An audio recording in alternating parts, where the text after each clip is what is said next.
Welcome to study campus classes. চলো, তোমাদের thumbnail দেখেই বুঝে গেছো তোমাদের এক্সাম ডেটের কিছু প্রেডিকশন। কালকে যে নিউজটা এসছে খুব একটা খুশির খবর বলা চলে, ঠিক আছে। তোমরা যে বলছিলে এতদিন থেকে কোনো কিছু বিহারের আপডেট পাওয়া যাচ্ছে না, আবার নতুন করে প্রক্রিয়া শুরু হয়ে গেছে। অতএব একটার পর একটা ধাপ যেটা শুরু হতে কাজটা শুরু হয়ে গেছে। অতএব তোমরা দেখো অফিসিয়ালি কি আমরা পেয়েছি। তোমরা থাম্বনেলেই দেখতে পাচ্ছ যে আমরা রেজাল্ট ডেট বিপিএসসি 4.0, 4.3 এবং হেডমাস্টার এবং হেড টিচার এর সম্বন্ধে আলোচনা, এবং আমাদের 4.0 এক্সামটা কবে সেটাও। তো আজ একটা একটা করে আমরা দেখাবো যে কি ঘটেছে, কালকে কি দিয়েছিল এবং আজকে মন্ডে সোমবার আজকে কি হতে চলেছে, কবে রেজাল্ট পাবলিশ হতে চলেছে। চলো দেখো কি বলছে। দেখো বলছে headmaster and head teacher TRE 3 প্রার্থীদের সম্পর্কিত বড় খবর।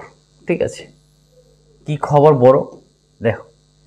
প্রথমে আমি আগে এই হেডমাস্টার আর হেড টিচারের সম্বন্ধে আলোচনা করছি, তারপরে বিপিএসসি 3.0 নিয়ে আলোচনা করছি, তারপরে 4.0 নিয়ে আলোচনা করছি। বলছে হেডমাস্টার অ্যান্ড হেড টিচারের ফলাফল 10ই অক্টোবর। দেখো 10ই অক্টোবরের মধ্যে প্রকাশ করা হতে পারে, এবং হতে পারে বলতে এটা অথেন্টিক নিউজ। ঠিক আছে, তোমরা 10 তারিখের অক্টোবরের 10 তারিখের মধ্যে তোমরা দেখতে পাবে যে আমাদের হেডমাস্টারের রেজাল্ট বেরিয়ে যাবে। নেক্সট যে টপিকটা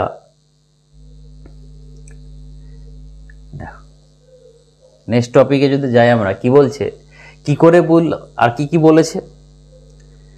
শিক্ষা দপ্তরে যে রোস্টারের ছাড়পত্রের জন্য জিএডির কাছে পাঠিয়ে দেওয়া হয়েছে। এই জিএডিটাকে, এটা হচ্ছে আমাদের জেনারেল অ্যাডমিনিস্ট্রেটিভ ডিপার্টমেন্ট। এখানে শিক্ষা দপ্তর এই বডির কাছে পাঠিয়ে দিয়েছে। এই বডি তখন আবার কোথায় পাঠাবে, সেটা আবার কমিশনের কাছে পাঠাবে। ঠিক আছে, তো এটা অলরেডি চলে এসছে জিএর কাছে, বাট কালকে যেহেতু সানডে ছিল তো কালকেই হ্যান্ডওভার হয়ে যেত কমিশনের কাছে, কিন্তু সানডেতে কাজ হয়নি বলে আজ মন্ডে, আজকে কমিশনের কাছে যাবে। ওটাই বলছে আজ সোমবার জিএ থেকে কমিশনের, জিএডি থেকে কমিশনের রোস্টারটি পাঠানো হবে।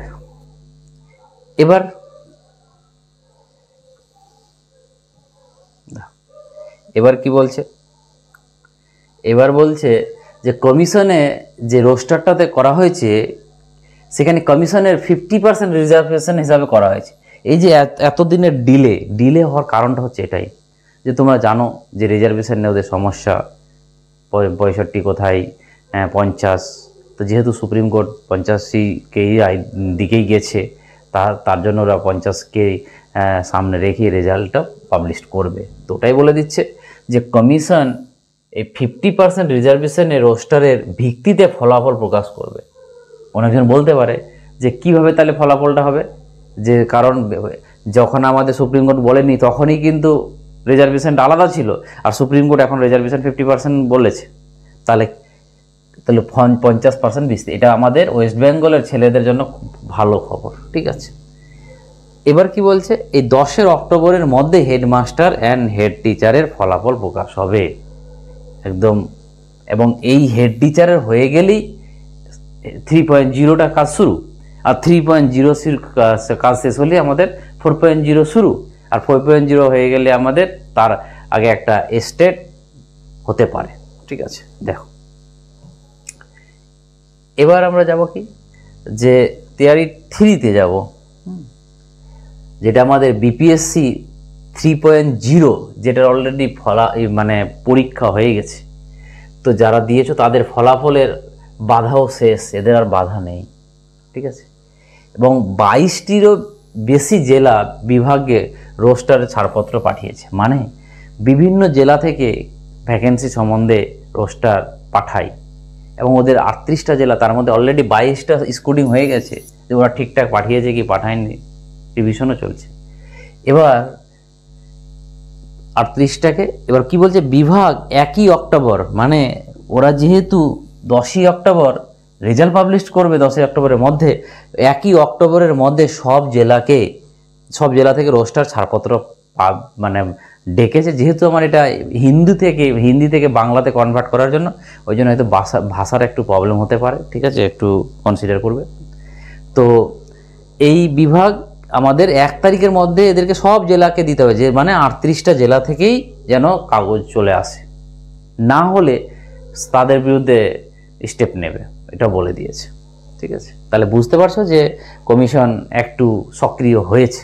ঠিক আছে, এর আর কি আছে? হ্যাঁ, তার কিছু বলার আগে আমাদের দেখে নাও আমাদের বিপিএসসি 4.0-র যে একটা কোর্স চলছে। ঠিক আছে, যারা জেনারেল পেপার নিয়ে ভয় পাও, ঠিক আছে, তো তারা এই কমন পেপারের কোর্সটা নিতে পারো মাত্র 699 টাকা। এই 699 টাকা যতদিন পরীক্ষা হয় ততদিন তোমরা ফ্যাসিলিটি পাচ্ছ। অনলাইন সপ্তাহে 4টা করে ক্লাস, ঠিক আছে, মক টেস্টেরও ব্যাপার আছে। ঠিক আছে, চলো এই নাম্বারে তোমরা কন্ট্যাক্ট করে নেবে। ঠিক আছে, নাম্বার দেওয়া আছে। নেক্সট, এবার কি বলছে কমিশন 6ই অক্টোবরের মধ্যে রোস্টার ছাড়পত্রের জন্য জিডির কাছে পাঠিয়ে দেবে। ওই যে 1 তারিখের মধ্যে কাকে বলল, 1 তারিখের মধ্যে বলল সব জেলাগুলো যেন দেয়। তারপরে ও কি করবে, 6 তারিখের মধ্যে কার কাছে, আবার ওই যেমন হেডমাস্টারের আমরা দেখলাম, তখন এই জেনারেল অ্যাডমিনিস্ট্রেশন ডিপার্টমেন্টকে পাঠিয়ে দেবে। ঠিক আছে, এবং 20 অক্টোবরের আগে 3.0 বিপিএসসি 3.0 ফল প্রকাশের লক্ষ্য, এটা টার্গেট আছে যে 20 অক্টোবরের মধ্যে 3.0 রেজাল্টটা আউট হবে। ঠিক আছে, তার মধ্যে কিন্তু আমাদের স্টেটের রেজাল্টও আসার মতন হয়ে যাবে। এটা ভাবিও না যে ওর ডেট বলেনি তা বলে ওটা হবে না। এবার এটা তো আমাদের এই 50% সংরক্ষণের উপর ভিত্তি করে ফলাফল প্রকাশ করা। এখন ওরা যে সবগুলোতেই 50%, এটা বলার আর কিছুই নেই। সুপ্রিম কোর্টের বিরুদ্ধে তো আর যাবে না। ঠিক আছে, তাতে এই লাস্ট এটাই। এবার কথা হলো যে আমরা বেশিরভাগ স্টুডেন্ট যেটার জন্য ওয়েট করে আছি, যেটা হচ্ছে আমাদের বিপিএসসি 4.0। তো এই পরীক্ষাটা, এই যে আমরা যখন বললাম এই রেজাল্টটা হয়ে যাবে, তারপরই এর প্রক্রিয়াটা শুরু হবে। অতএব আমরা দেখছি রেজাল্টটা কত 20।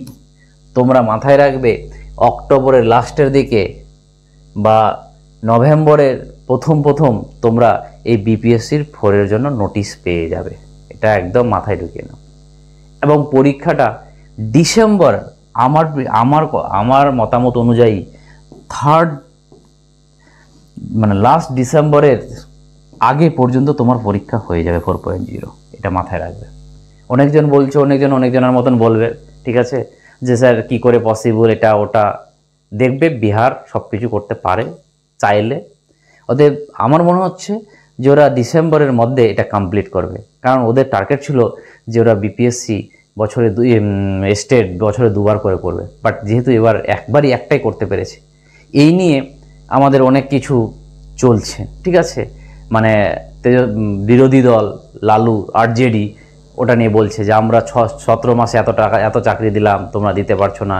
এটা নিয়ে ওদের মধ্যে রাজনীতি শুরু হয়ে গেছে। এটা নিয়ে আমরা আবার অন্য ভিডিওতে আলোচনা করব। চলো, আমি তোমাদের এই ছোট্ট করে বিহারের নিউজগুলো তোমাদেরকে প্রোভাইড করব। ঠিক আছে, যেটা এবং অথেন্টিক। এই যে যা আমি বললাম, এরা সব টুইটের আমরা থেকে কনভার্ট করে বাংলায় বলছি। এটা এই যে এগুলো লিখেছি, এগুলো আমি নিজের ভাষায় নিজের ডেট দিয়ে নয়, এটা অফিসিয়ালি বলতে পারো। এবং দেখবে তোমরা এটিকে একদম যা ডেট বলেছি তাই হবে। চলো, আবার দেখা হবে নেক্সট ভিডিওতে। Thank you.